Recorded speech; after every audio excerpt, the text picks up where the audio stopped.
queridos hermanos, amigos, amigas, gente linda y hermosa que nos sigue habitualmente a través de las redes sociales? Es un gusto para mí poder estar de este lado, compartiendo unos minutos de bendición, minutos de reflexión, minutos de palabra, minutos de estudio, minutos en las cosas del Señor. Ya sabes quién te habla, tu amigo, hermano, evangelista Federico Steinhardt, y hoy quise hacer algo distinto, algo diferente. Hoy quise compartir contigo un poco de lo que estamos estudiando en nuestro instituto bíblico, porque también así como damos clases, así como somos mentores, también nosotros recibimos instrucción. Y estamos en la clase de homilética. ¿Y qué es la homilética? La homilética, que proviene del griego homiléticos. ¿Qué significa homilía? Se traduce como razonamiento, diálogo o charla que se hace para explicarle al pueblo asuntos de religión, de fe o doctrina. También la homilética es la ciencia que se especializa en la preparación y predicación de mensajes de Dios. Algunos se preguntarán, bueno, ¿cuál es el valor que tiene la homilética en este tiempo y cuál es su aporte para el ministerio? El aporte de la homilética principalmente se centra en lo que es la predicación de la palabra de Dios, en lo que es el diálogo sobre el Evangelio, y obviamente que es una herramienta y un método difundido por Dios para proclamar la palabra a los inconversos con un grado de excelencia, y por supuesto para edificar a los creyentes, trazando bien la palabra. Hay frases como, por ejemplo, predicación sin revelación es información. Predicación sin revelación es solamente información. Y es por eso que hay muchas predicaciones que no surten el efecto deseado, porque estas predicaciones no están ordenadas, no están trazadas bajo las reglas de la homilética. Y principalmente la homilética, el primer punto de la homilética es saber elaborar un buen bosquejo. Y no decir cosas por tesis sumergidas en un mar de solamente palabras carentes de significado, sino lograr que esta predicación, basadas primeramente guiadas por el Espíritu Santo, pero reflejando reglas de la homilética, al crecimiento en conjunto de toda la iglesia y no solamente en alguna mente muy elevada, desarrollada o privilegiada que lo pueda interpretar. Entonces el primer punto es, ¿qué es un sermón? Tenemos que definir qué es un sermón. Bueno, sermón viene del latín sermo, y sermón es un discurso cristiano que imparte un pastor ante los fieles de una congregación para la enseñanza de la sana doctrina. Esa es la definición precisa para sermón, la más exacta. Si hablamos del sermón, también tenemos que ver acerca de lo que son las partes del sermón. Bueno, el sermón, primeramente, todo buen sermón tiene un título, todo buen sermón tiene un tema, todo buen sermón primeramente tiene un tema. ¿Cuál es el tema? El sermón tiene que tener texto, tiene que tener citas, tiene que tener lugares dentro de la palabra donde podamos recurrir, profundizar, buscar, encontrar, estudiar, discernir, extraer conocimiento. Todo sermón también tiene que tener un título. Por lo general, cualquier sermón, del tipo que sea, contiene una introducción, una breve introducción. Luego está lo que es la aplicación del texto o del tema a la vida, y finalmente debe existir una conclusión, o sea, el remate o la parte final, concluir el tema o la exposición del sermón. Como te estaba diciendo, la meta principal del predicador no es captar la atención de los creyentes o la atención del público, sino que éste acepte y obedezca la verdad que se le es presentada. Si no se logra este objetivo, la verdad predicada no ha tenido efecto, no se ha logrado con el objetivo y la predicación ha sido en vano. También tendríamos que definir lo que es predicación, del latín predicare, que significa amonestar o hacer observaciones a alguien a través de un sermón para persuadirle de algo. También significa revelar la voluntad de Dios, impartir desde el predicador al oyente. Podemos definir que el sermón es el vehículo para la predicación. Y si hablamos de sermón y predicación, tenemos que también hablar acerca de lo que es el bosquejo. Y el bosquejo es la estructura básica para un sermón. Es algo así como el esqueleto para el cuerpo humano. Y las partes diferentes del bosquejo son como los pilares o las columnas de una casa que se construye. O sea, es la parte fundamental, la parte vital del sermón. En el bosquejo se puede apreciar claramente lo que es el tema, el propósito y las verdades principales que obviamente el predicador expondrá. ¿Cuál es la importancia y la necesidad de tener un bosquejo?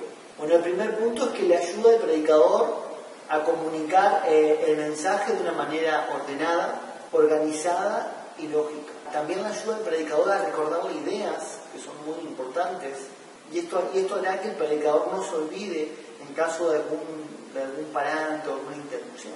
También le permite al predicador mantenerse apegado al tema y no salirse de contexto o salirse fuera del tema en mención.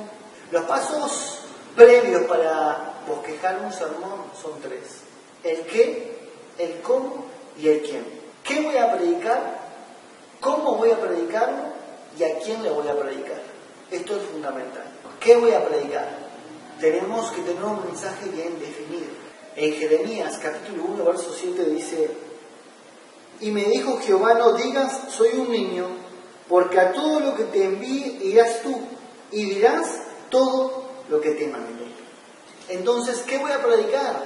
Según lo que estuvimos compartiendo en Jeremías, debemos de tener un mensaje bien definido de parte de Dios. Bueno, ¿a quién le voy a predicar? Eso es muy importante. Saber a quién va a ir dirigido nuestro sermón. Si es a jóvenes, si es a toda una congregación, si es en un congreso de damas, si es en una campaña. ¿Cuál será la audiencia a la que le vamos a entregar el mensaje? Si son niños, si son matrimonios, si está enfocado a líderes, a pastores. Otro punto, el cómo. ¿Cómo lo voy a predicar? Esta podría decir que es la parte más complicada de todo predicador.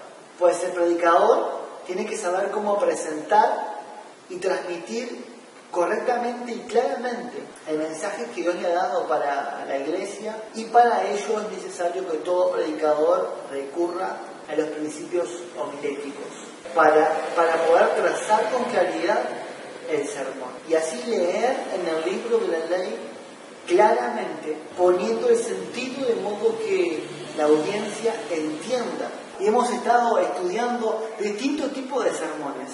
Hay sermones históricos, hay sermones biográficos, hay sermones que son textuales, hay sermones que son evangelísticos, hay distintos tipos de sermones. Yo voy a estar compartiendo contigo dos tipos de ellos. Vamos a estar hablando primeramente sobre lo que es el sermón evangelístico. El sermón evangelístico es aquel que es manifestado a un auditorio que por lo general no son cristianos.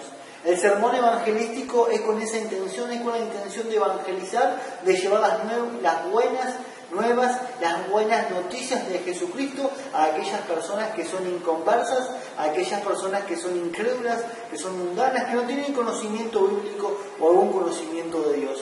Pero qué importante, vamos a encontrar a un predicador, vamos a encontrar quizás a un pastor, a un maestro o a un evangelista exponiendo un mensaje simple, sencillo, quizás un mensaje con relatos, con cuentos, con ilustraciones para que las personas se puedan identificar con ese mensaje. Y como podrás ver, el mensaje evangelístico tiene 4 pasos que los hemos denominado los 4 pasos de la salvación, ¿verdad? Entendamos que el mensaje evangelístico o el sermón evangelístico es con el objetivo de presentar la cruz, de presentar el sacrificio de Jesús y de conducir a los oyentes o a las personas que se encuentran en el auditorio, en la campaña, en la cruzada, en la plaza, en el parque, en el lugar que sea, llevarlos a Jesucristo, a que ellos se puedan reconciliar con Dios, a que ellos puedan arrepentirse por sus pecados. Y ese es el primer punto, ¿verdad? Los pasos del mensaje evangelístico, el primero de todo y el principal es la salvación. Entonces el primer punto que tenemos es admitir su pecado. En el libro del profeta Isaías, en el capítulo 53, verso 6, dice así la palabra del Señor: todos nosotros nos descarriamos como ovejas, cada cual se apartó por su camino mas Jehová cargó en él el pecado de todos nosotros. Entonces, primeramente, el primer punto del mensaje evangelístico es que el oyente, la persona que está recibiendo el mensaje, pueda admitir su pecado, admitir su culpa y su error ante Dios. El segundo punto que tenemos para compartir el segundo punto que tenemos dentro del mensaje evangelístico es reconocer el amor de Dios. ¿Y de qué manera? Con Juan 3:16.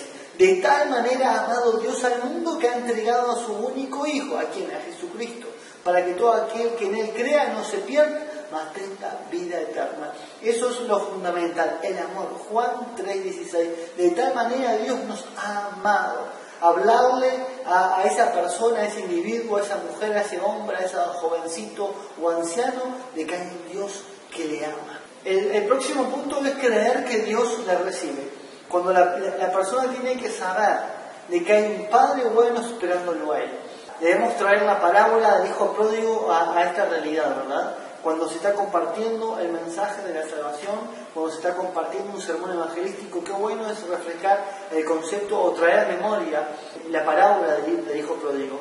Que sepan de que por más que se haya apartado, por más que haya derrochado su vida, que haya hecho lo que haya hecho, hay un Padre que lo está esperando, hay un Padre que le ama. Entonces, otro de los fundamentos importantes es creer que Dios le recibe, que Dios está esperándolo con los brazos abiertos y que realmente le ama y le recibe. Que Dios ama al pecador aunque aborrece el pecado. Entonces, con esa cosmovisión de que Dios ama al pecador, el pecador debe entender de que Dios le ama, que Dios le recibe y que Dios le está esperando. Y para finalizar, el último punto importante dentro de lo que es el sermón evangelístico es claramente recibir a Cristo como su Señor y su Salvador. Juan, en el capítulo 1, verso 12, dice: mas a todos los que le recibieron, a los que creen en su nombre, les dio potestad de ser hechos hijos de Dios. Maravilloso, maravilloso. Cuando la persona le entrega su vida a Cristo, cuando lo acepta como su Señor y su suficiente Salvador, cuando se arrepiente de sus pecados, cuando realmente dice: yo necesito y deseo ser lavado, ser cambiado, ser transformado, quiero nacer de nuevo. Tremendo. A partir de ese momento eres constituido no criatura de Dios, sino hecho un hijo, una hija de Dios. Y qué fundamento importante es el que tenemos aquí en el púlpito, ¿verdad? Romanos capítulo 10, verso 10. Este fundamento es muy importante. Y esta es la palabra de fe que predicamos, que con el corazón se cree para justicia, pero con la boca se confiesa para salvación. Es necesario que la persona haga su confesión de fe públicamente y que pueda soltar esa palabra, que pueda decretar, establecer, decirle a los principados, a las potestades, a los gobernadores, a las huestes y al mundo entero, que a partir de este momento él es libre, que a partir de este momento ella es restaurada, es sanada, es reconciliado, reconciliada con Dios. Creo con mi corazón para justicia y confieso con mi boca para salvación. Eso en todo púlpito o en toda plataforma donde un predicador se ponga en pie a predicar un mensaje evangelístico debe estar presente. Por encima de todas estas cosas no tenemos lo que es el sermón histórico.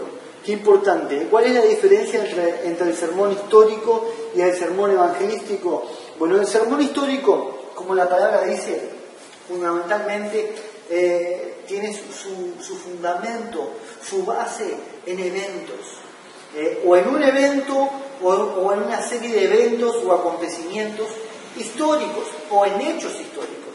Y por ende el sermón histórico se puede medir con una cronología o con una línea de tiempo, ¿verdad? Y se puede, por ejemplo, aquí tengo un ejemplo de una serie de sucesos y acontecimientos. Vamos a ver si lo podemos estar ampliando. Dentro de lo que es el sermón histórico vamos a rescatar que es principalmente centrado en lo que es un evento o una serie de eventos o de hechos históricos. Por ejemplo, un sermón histórico puede ser un título, ¿verdad? Israel cruzando el desierto.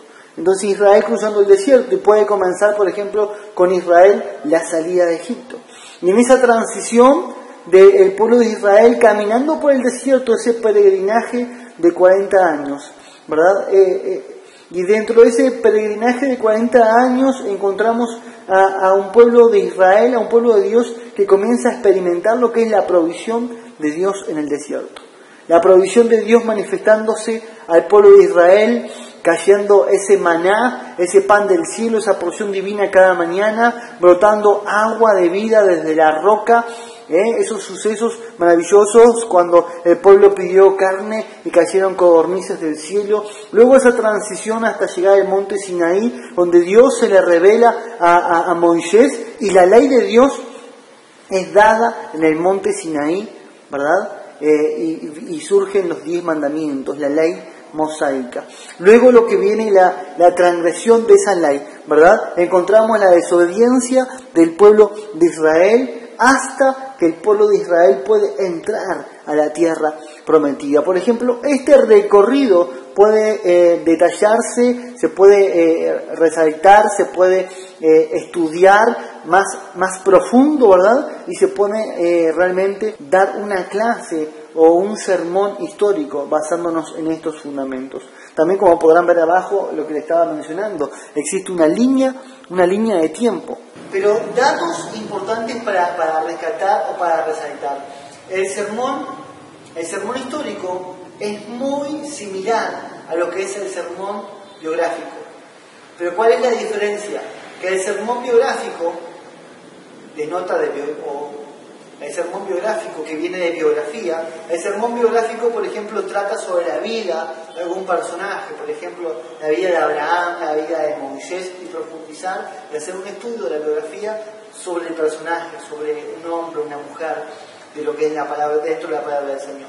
Pero el sermón histórico se centra en fechas, en tiempos, en lugares, ¿verdad? O en distintos escenarios o acontecimientos para un determinado tiempo, ¿verdad? Son eventos y desde esos eventos o acontecimientos trasladarlos al hoy, al presente y poder compartirles al auditorio. En este caso, el auditorio que recibe un mensaje, un sermón histórico, es diferente al auditorio que está recibiendo un mensaje evangelístico. De todas maneras, cabe resaltar que podemos crear un sermón evangelístico a partir de datos históricos.